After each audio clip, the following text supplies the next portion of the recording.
Diduga menganut ilmu hitam, satu keluarga di Kabupaten Goa, Sulawesi Selatan tega melukai bola mata seorang bocah perempuan berusia 6 tahun. Dua orang tua kandung korban berhalusinasi saat menjalani ritual pesugihan, sehingga menganiaya sang anak yang diduga menjadi tumbal pesugihan. Sang kakak meninggal dunia usai dicekok dengan garam sebanyak 2 liter. A'udzu billahi minasy syaithanir rajim. Bismillahirrahmanirrahim. Thumma ja'alnaka 'ala syari'atin minal amri fattabi'ha wa la tattabi' ahwa'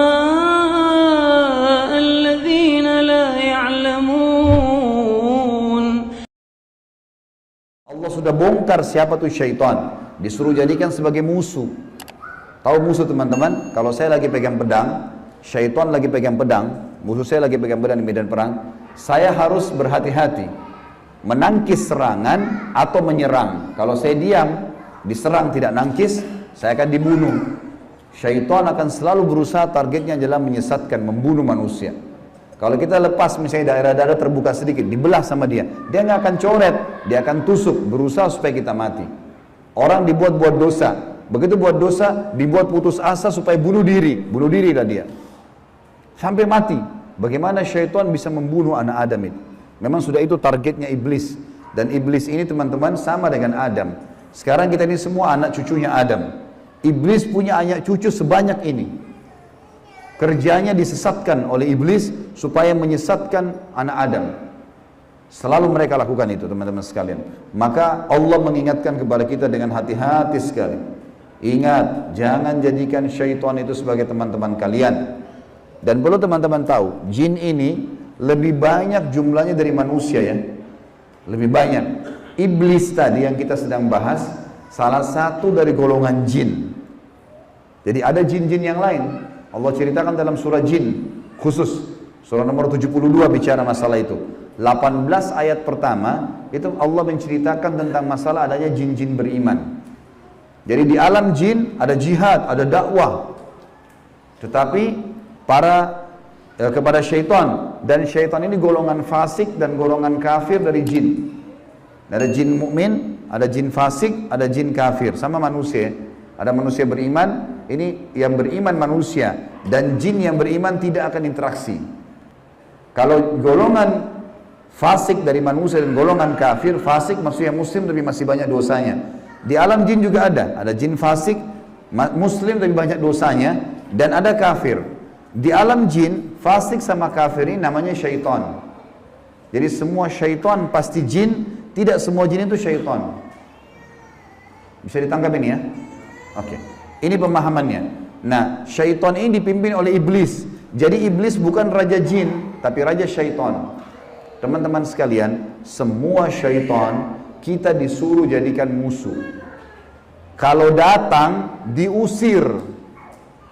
Kalau kita ganggu syaitan, atau syaitan ganggu kita, kalau kita diganggu oleh syaitan, maaf, bahasanya gini, kalau kita diganggu oleh syaitan, tadi saya keliru ucapinnya. Kalau kita diganggu oleh syaitan, kita harus usir. A'udzu billahi minasyaitonir rajim. Mulai ada malas ibadah, mau buat dosa, mau buat zina, a'udzu billahi minasyaitonir. Syaitan lagi datang nih godain. Saya berlindung kepada Allah dari syaitan yang rajim. Rajim itu dirajam, teman-teman. Jadi kalau bahasa Indonesia terjemahan terkutuk itu sebenarnya kurang tepat itu. Tepatnya rajim itu adalah dirajam. Rajam itu malaikat ambil panah api dipanahin dia. Jadi kalau kita diganggu oleh syaitan, kita bilang a'udzubillahi minasyaitonirrajim, itu Allah datangkan malaikat bunuh syaitan itu yang sedang goda kita. Dirajam dia, dilempar dengan panah-panah api. Seperti Allah bilang dalam surah Al-Mulk, wa ja'alnaha rujuman lisyayatin, dan kami jadikan bintang-bintang itu sebagai panah-panah untuk mematikan syaitan-syaitan. Jadi nggak boleh berteman, nggak boleh menikah, nggak boleh interaksi, nggak boleh apa-apa. Mereka punya dimensi waktu yang berbeda. Tidak boleh lintas alam. Teman-teman, kita ini manusia. Manusia sudah Allah ciptakan makanan kita. Makanan kita inilah daging, ini ayam, ada sayur-sayuran, ada buah-buahan yang kelihatan depan mata. Yang manusia bisa cocok tanam, bisa ternak, itu makanan kita. Inilah kita, inilah baju kita, inilah penglihatan kita yang kita bisa lihat, inilah bangunan rumah kita dan masjid kita. Ini alam kita teman-teman. Untuk membuat manusia lain suka dengan kita simpatik, ada cara manusiawi. Ya, punya pintar dalam berbicara, punya prestasi dunia, berpendidikan kah, kaya kah, suka membantu kah, ada caranya. Jangan pindah lintas alam nih. Orang-orang yang jadi dukun, jadi peramal, jadi penyamun, ini lintas alam. Dia pergi ke jin-jin itu, minta tolong. Dan ini tidak boleh. Pindah ke alam mereka tidak boleh. Dilarang sama Allah. Kalau kita pindah ke alam mereka, kita akan ditipu nanti. Kalau jin beriman, tidak akan kerjasama sama manusia. Tapi syaitan ini kerjasama sama manusia. Ingat, kita pemimpin. Garis bawahi kalimat ini. Jadi, orang-orang yang jadi dukun itu, kalau mereka pergi ke bersemedi di gua, di pinggir pantai, manggil-manggil, wahai dewa, wahai penjaga ini, apalah di Indonesia, ini Roro Kidur lah, atau apa semua dipanggil, Gondoruo, Tuyul. Ini semua teman-teman, bahasa yang diucapkan oleh manusia, karena tidak paham kedudukan dia. Dia kalau lagi bersemedi di situ, syaitan yang lewat di sekitar tempat itu, muter-muter lihat, ini manusia, ini pemimpin saya ini. Nggak bisa, dia mengalahkan manusia nggak bisa. Syaitan nggak bisa kalahin kita. Syaitan hanya bisa bisik saja, buat, jangan, gini, cuma begitu. Nggak lebih daripada itu. Bapak Ibu sekarang waktu mau kesini tadi ke masjid, mungkin ada syaitan bisikin, jauh, keburu nggak ya, dapat tempat atau apalah. Tapi Bapak Ibu tetap jalan. Syaitannya mau buat apa? Nggak bisa buat apa-apa, cuma bisa bisik. Jangan gini, gitu, segala macam. Cuma itu. Manusia kalau bantah, nggak bisa buat apa-apa dia. Nggak bisa syaitan menjelma cekik kita, enggak, kamu harus berzina. Enggak. Syaitan cuma bisik, itu zina, itu perempuan, itu begini. Tapi kalau saya bilang enggak, saya nggak mau. Terus syaitannya buat apa? Nggak bisa buat apa-apa, lemah sekali. Allah bilang inna kaida syaitani kana dhaifa. Syaitan itu lemah sekali. Kalau ada manusia yang tidak faham tentang kedudukan mereka sebagai khalifah, ditipulah oleh syaitan itu. Sama tadi orang bersemedi itu. Sebenarnya teman-teman sekalian, di muka bumi ini yang mengatur kadar udara, oksigen yang kita hirup, populasi manusia, populasi hewan-hewan, kadar panas udara, api, air, segala macam, ini ada malaikat-malaikat.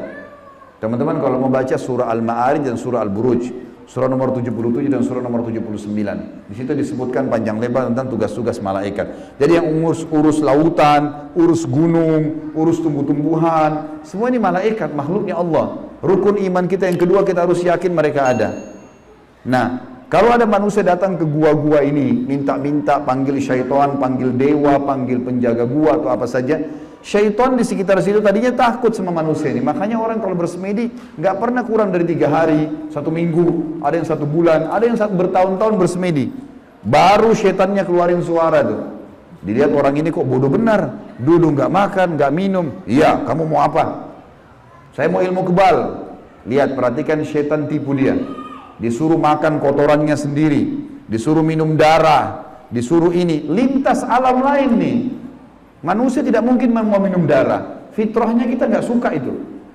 Alam kita beda, kita nggak boleh makan itu memang. Allah buat kita nggak suka itu. Syaitan suka dengan bau-bau busuk, bau kotoran. Manusia nggak suka. Syaitan suruh manusia ini ikuti dia, suruh bersemedi. Dan ini disebutkan teman-teman, sebab turunnya surah jin ini karena ada orang-orang Arab jahiliyah dulu. Mereka ini teman-teman kalau mau kalau lagi perjalanan bagi safar, kepala sukunya, kepala kafilah, kepala perjalanan itu kalau sudah istirahat di satu lembah, dia tiba-tiba keluar, dia ambil setengah bekal makanan, dia bawa ke tengah-tengah lembah, lalu dia bilang begini, wahai penjaga lembah, ini setengah bekal kami, jangan ganggu kami ya. Ini perkataan siapa? Perkataan kepala kafilah tadi. Maka Allah bongkar dalam Al-Quran, dalam surah jin, Allah katakan 18 ayat pertama diantaranya fazaduhum rahaqa. Maka syaitan-syaitan di sekitar lembah itu semuanya makin mengerjai mereka, makin jadi tuh. Kalau ada satu kampung misalnya kayak di Indonesia ini paling banyak seperti itu. Ada satu kampung lewat jembatan, tersebar berita itu di jembatan kalau malam hari ada nenek-nenek tuh. Syaitan tunggangi itu isu. Kalau ada orang takut, makin jadi, makin kelihatan. Yang lihat hanya orang yang takut saja. Orang yang tidak takut tidak bakal lihat. Tidak bakal kelihatan.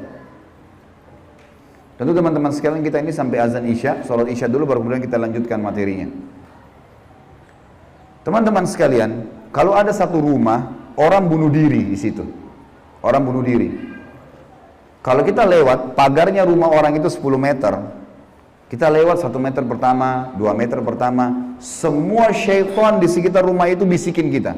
Itu yang bunuh diri perempuan, rambutnya panjang, matanya belalak, keluar darah dari hidungnya. Terus, sebelum antum ini, anda ini ngelewatan 10 meter pagar itu. Dia takut-takutin. Kalau kita takut di 5 meter misalnya, balik ke sana kita lihat benar tuh. Perempuan yang gantung diri itu kita lihat. Padahal sebenarnya tidak ada. Itu permainan syaitan di sekitar rumah itu. Ini saya bongkar kedoknya biar bapak ibu tahu. Jadi syaitan kalau ada di sini marah sama saya, biarin aja dia marah. Karena emang dia begitu kerjain manusia. Dia kerjain manusia. Kalau ada teman kita jalan tanya, kamu takut gak? Kamu lihat gak? Dia bilang enggak, karena dia tidak takut. Kalau dia takut, dia bayangkan nenek-nenek misalnya. Dia lihat nenek-nenek di sana. Jadi orang makin benar, makin tahu tauhid ini, makin tahu kisah awal Nabi Adam, musuh kita syaitan, Allah bilang syaitan itu lemah, tidak bisa buat apa-apa. Ini semua teman-teman sekalian akan membuat seseorang di antara kita jadi kokoh. Jadi tidak mudah tergoda oleh syaitan. Dan ini makna daripada hadis Nabi SAW. Hai Ibnu Khattab, Umar bin Khattab, kalau kau lewat di sebuah lembah, syaitan tahu kau lewat di lembah itu, dia cari lembah lain. Padahal Umar nggak pernah lihat syaitan itu. Syaitan yang lihat Umar. Kok bisa syaitannya takut? Karena tahu kalau Umar ini sudah tahu. Sedikit ada gangguan syaitan, langsung Umar baca A'udzubillahi minasyaitonirrajim. Berarti Allah utus malaikat bunuh dia. Orang-orang yang takut saja, yang belum paham, baru kemudian dikerjai oleh syaitan itu. Seperti itulah pemahamannya.